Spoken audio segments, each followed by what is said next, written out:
Astaghfirullah. Assalamualaikum warahmatullahi wabarakatuh.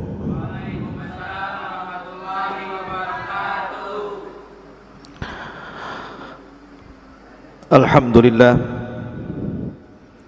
salatu wassalamu ala rasulillah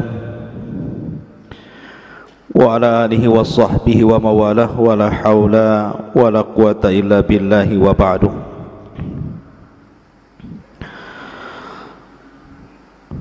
Alhamdulillah, segala puja dan puji hanya milik Allah subhanahu wa ta'ala. Malam ini kita bisa duduk kembali dalam rangka thalabul ilmi. Salawat dan salam kita haturkan kepada Nabi kita yang mulia alaihi salatu wassalam. Allahumma salli ala Muhammad wa ala alihi wa sahbihi wa man sara ala nahji ila yaumiddin. Pembahasan di malam hari ini masih membahas qasasul Quran, dan kita akan membahas kisah tentang ashabu ar-rassi dan Nabi yang dilempar ke dalam sumur. Kisah ashabur rassi ini tercantum di dua surat dalam Al-Quran. Pertama surah Al-Furqan ayat 37 sampai 40, dan yang kedua dalam surah Qaf. Bagaimana kisah ashabur rassi ini? Di mana letaknya ashabur rassi ini? Kemudian siapa Nabi yang diutus kepada ashabur rasy, sampai akhirnya kemudian Nabi ini dimasukkan ke dalam sumur dan mati di dalamnya. Dan azab apa yang menimpa kepada ashabur rasy ini? Inilah yang kita akan bahas pada malam hari ini. Allah subhanahu wa ta'ala berfirman dalam surah Al-Furqan, wa qauma nuhin lamma kadzdzabur rusula aghraqnahum wa ja'alnahum lin-nasi ayah wa a'tadna lidh-dhalimina adzaban alima wa 'adan wa thamudan wa ashabar rasyi wa qurunan baina dzalika katsira wa kullan darabna lahul amthala wa kullan tabbarna tadbira. Dan telah kami binasakan kaum Nuh ketika mereka mendustakan para rasul. Kami tenggelamkan mereka dan kami jadikan cerita mereka itu pelajaran bagi manusia, dan kami telah sediakan bagi orang-orang zalim azab yang pedih. Begitu juga telah kami binasakan kaum Ad dan juga kaum Tsamud serta penduduk Ras, serta banyak lagi generasi di antara kaum-kaum, dan masing-masing telah kami jadikan perumpamaan, dan masing-masing telah kami hancurkan mereka sehancur-hancurnya. Ini dalam surah Al-Furqan ada kalimat ashabur rassi, kaum Ras. Kemudian dalam surah Qaf Allah ulang kalimat ashabur ras, kadzabat qablahum qaum nuhin wa ashabur rassi wa thamud wa 'adun wa fir'aunu wa ikhwanu lut wa ashabul aikati wa qaumut tubba kullun kadzabar rusula fa haqqa wa'id afa'ayina bil khalqil awwal bal hum fi labsin min khalqin jadid. Sebelum mereka kaum Nuh, kemudian penduduk Ras dan juga kaum Tsamud telah mendustakan rasul-rasul, Demikian juga kaum Ad dan juga kaum Fir'aun serta kaum Lut, dan juga penduduk Aikah serta kaum Tubbah. Semuanya telah mendustakan rasul-rasul, maka berlakulah ancamanku. Maka apakah kami letih dengan penciptaan yang pertama? Sama sekali tidak. Bahkan mereka dalam keadaan ragu-ragu tentang penciptaan yang baru. Taib. Di dua surat Al-Furqan juga Qaf, di sini Allah Subhanahu wa taala sebutkan tentang kalimat Ashabur Rasyid. Kenapa disebut Ashabur Rasyid? Dan Rasyid itu apa sebenarnya? Ma'asyiral muslimin yang dimuliakan Allah Azza wa Jalla, secara riwayat hadis-hadis memang tidak ada hadis yang sahih yang menceritakan tentang kisah Ashabur Rasyid. Akan tetapi banyak riwayat-riwayat dari sahabat Nabi SAW dan juga kalangan mu'arikhin, ahli tarikh Islam, yang berusaha meneliti di mana letak Ashabur Rasyid dan siapa mereka, kemudian siapa Nabi yang diutus kepada mereka.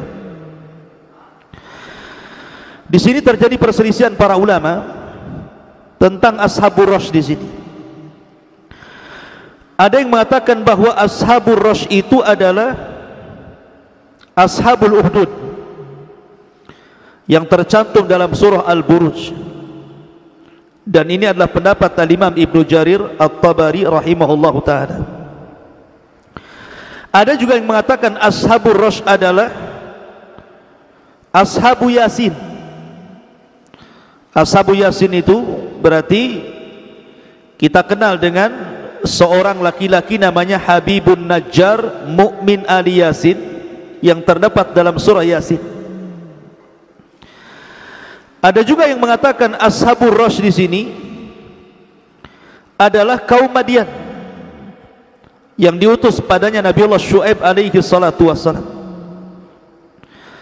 Ada juga yang mengatakan bahwa yang dimaksud Ashabur Rasyid mereka adalah sebuah kaum yang mereka mukim di dekat sumur, kemudian diutus kepada mereka seorang rasul, kemudian didustakan rasul itu, dan rasul itu dimasukkan ke dalam sumur sampai mati. Dan itu letaknya di Arbidijan.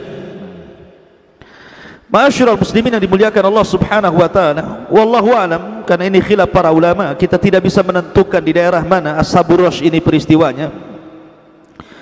Tetapi Al-Imam Ibnu Katsir rahimahullahu taala lebih memilih bahwa Ashabur Rasyid itu bagian daripada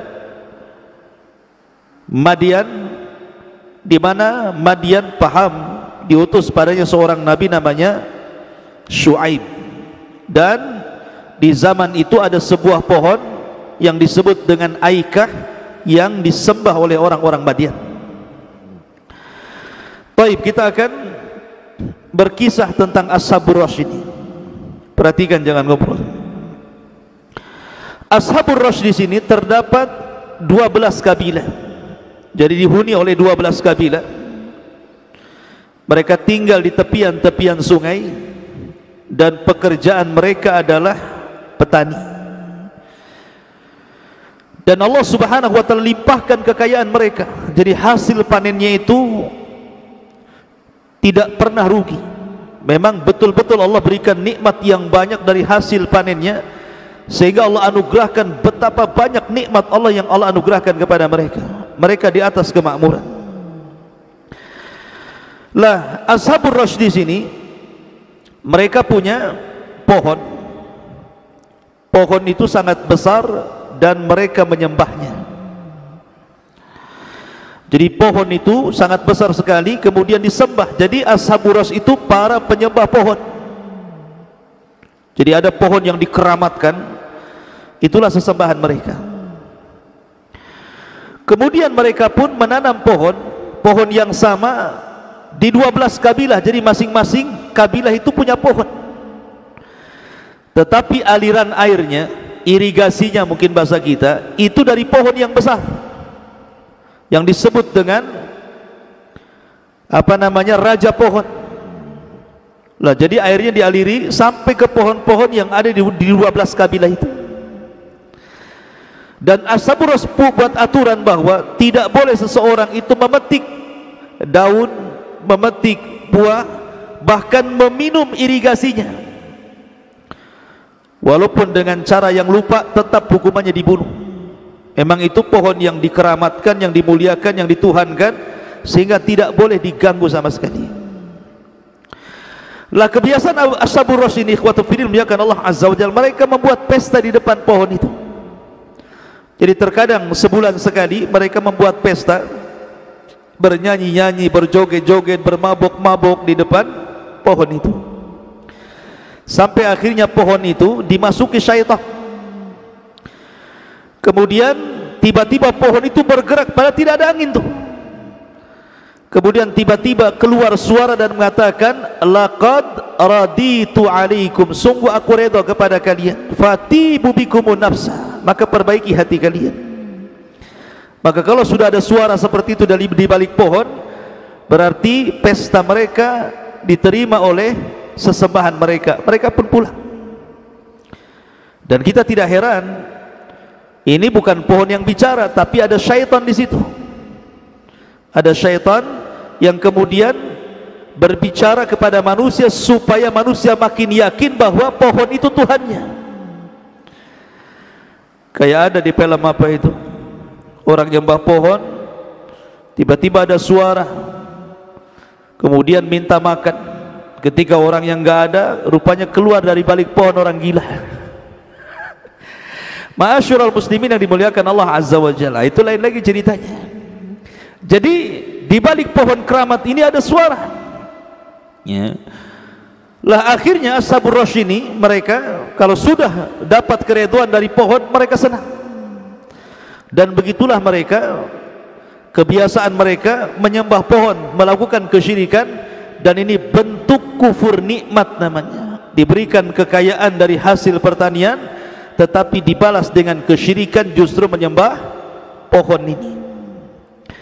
Ma'asyiral muslimin yang dimuliakan Allah Subhanahu wa taala, sampai pada waktunya Allah Subhanahu wa taala hendak mengutus utusan kepada mereka, seorang nabi. Diutus kepada Ashabur Rass di sini seorang nabi, seorang rasul. Lah seorang rasul ini tidak diketahui siapa namanya. Walaupun ada kemudian orang yang ahli sejarah yang berusaha mencari-cari namanya, sehingga mereka mengatakan bahwa nabi yang diutus ketika itu namanya Handalah, Nabi Handalah, dari nabi-nabi Bani Israel. Tetapi kebanyakan riwayat tidak jelas, jadi nabinya majhul, tidak dikenal namanya. Yang jelas seorang utusan, karena bagaimanapun setiap umat itu Allah utus seorang utusan untuk mendakwahkan ke dalam tauhid dan menjauhi kesyirikan. Jadi nabi ini berusaha untuk mendakwai mereka, jangan menyembah pohon, itu bukan Tuhan kalian. Tuhan kalian Allah Subhanahu wa taala. Terkadang nabi ini masuk ke ulang-ulang tahun mereka. Akhirnya kemudian lewat 1 hari, lewat 1 bulan, lewat 1 tahun, rupanya tidak ada Ashabur Rass ini beriman kepada nabi ini. Justru mereka menganggap bahwa kedatangan nabi ini sial bagi mereka. Akhirnya kemudian nabi ini berdoa kepada Allah agar pohon itu dimatikan. Maka kemudian nabi ini pun berdoa kepada Allah Azza wa Jalla. Selepas berdoa, tiba-tiba pohonnya mati. Jadi langsung lunglai, langsung layu, daunnya langsung kering, ya kan? Untuk menunjukkan bahwa itu bukan pohon. Sehingga kemudian Ashabur Rass menuduh bahwa nabi itu tukang sihir. Wah, ini disihir sama nabi itu kayaknya. Tuhan kami jadi layu katanya. Tuhan kok layu, jadi gimana ini ceritanya? Ya. Ada juga yang mengatakan bahwa mungkin pohon itu lagi marah. Justru sebaliknya, mereka mengatakan pohon itu lagi marah kepada nabi itu katanya. Makanya sekarang dia jadi kering, kemudian jadi layu. Akhirnya kemudian mereka sepakat untuk membunuh nabi itu. Maka kemudian mereka pun bermusyawarah untuk menangkap nabi tadi. Betul-betul malam-malam ditangkaplah Nabi itu, kemudian digali sumur yang dalam sekali. Kemudian Nabi itu dimasukkan ke dalam sumur itu. Makanya kisah ini disebut Ashabu Rosh. Rosh itu artinya galian sumur. Maka disebut Ashabu Rosh karena Nabi yang dimasukkan itu dimasukkan ke dalam sumur. Setelah dimasukkan ke dalam sumur, ditutup sumur itu sama batu besar. Masyaallah muslimin yang dimuliakan Allah Azza wa Jalla, ada riwayat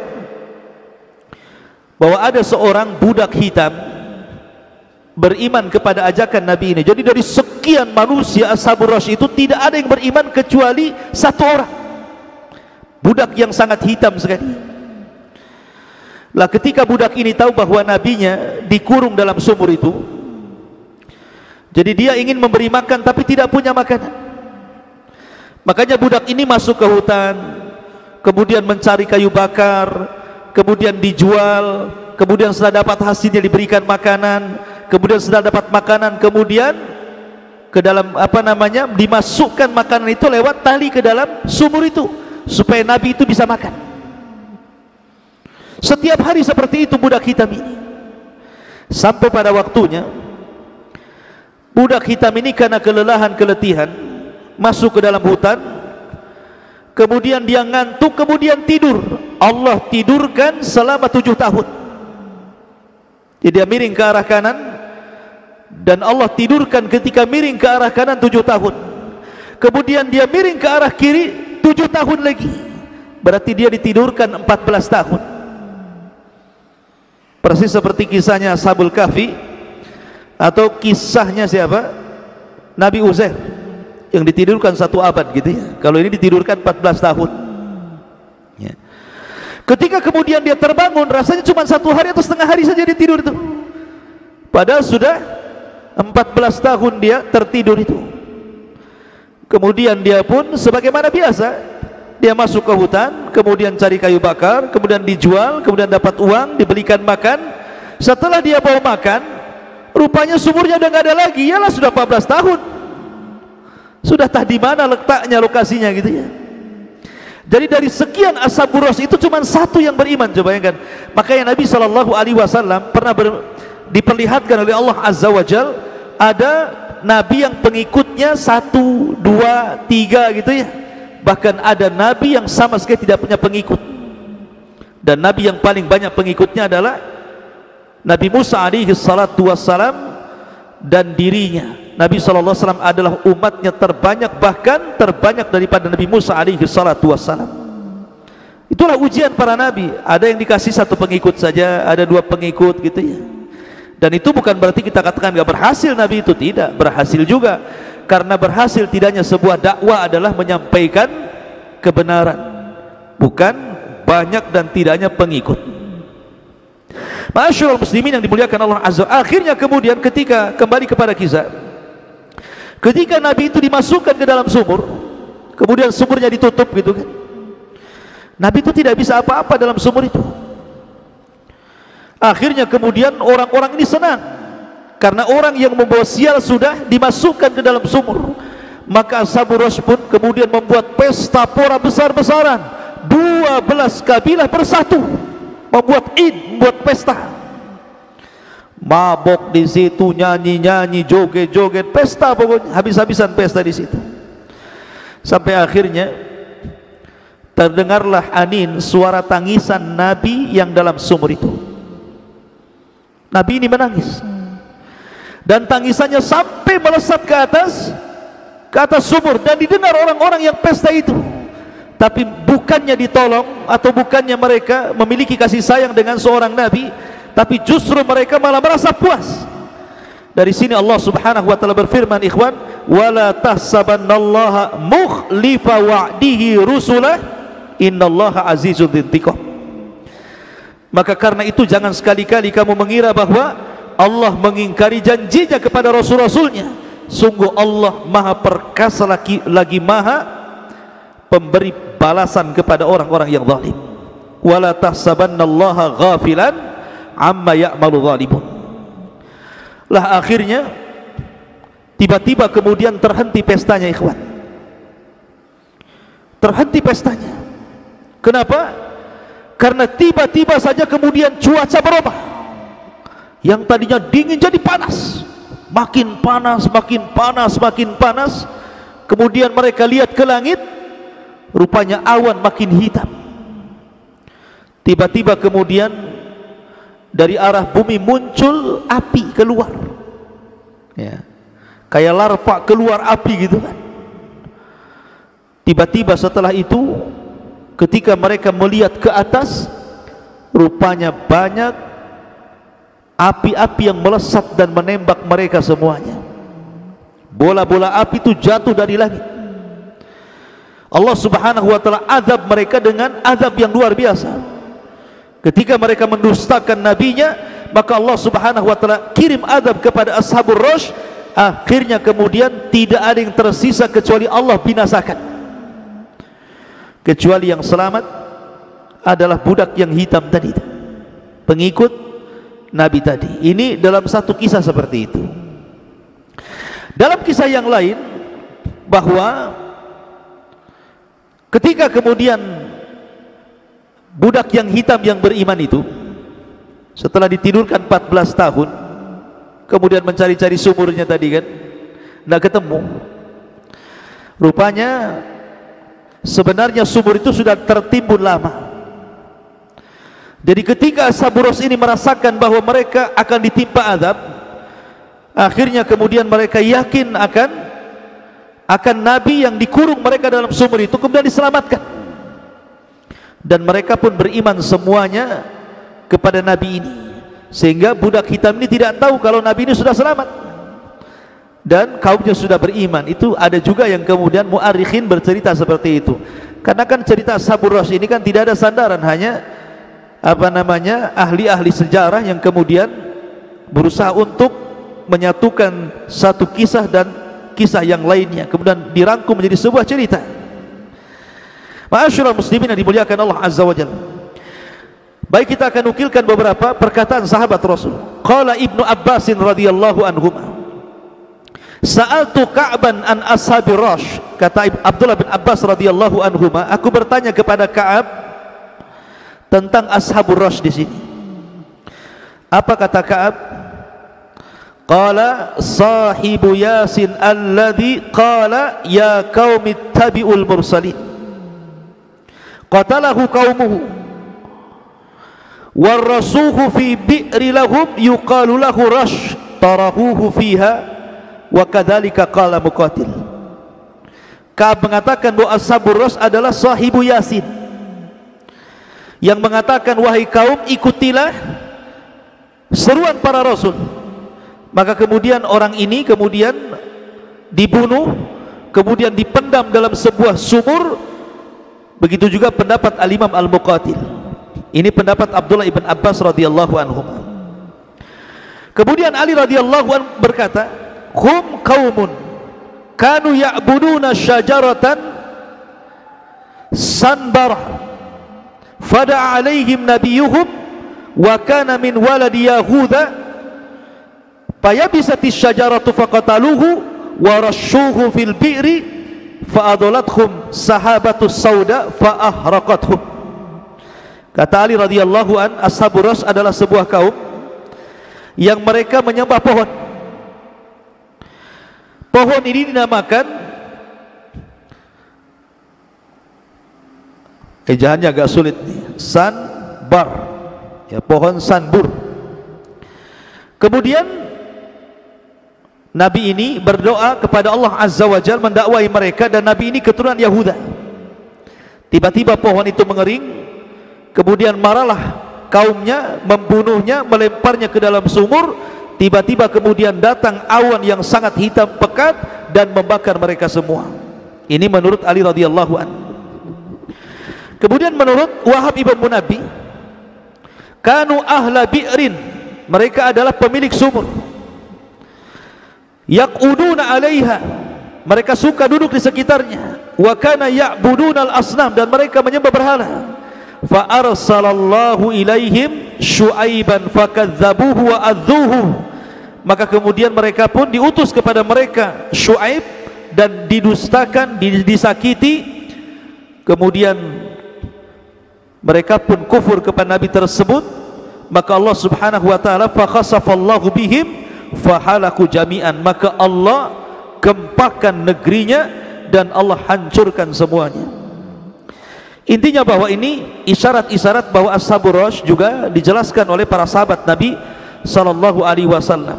Itulah diantara cuplikan tentang Ashabu Ar-Rass dan seorang nabi yang terkurung dalam sumur. Wallahu a'lam, mudah-mudahan ada manfaatnya. Subhanakallahumma bihamdika asyhadu an la ilaha illa anta astaghfiruka wa atubu ilaik. Allahu ta'ala. Assalamualaikum warahmatullahi wabarakatuh.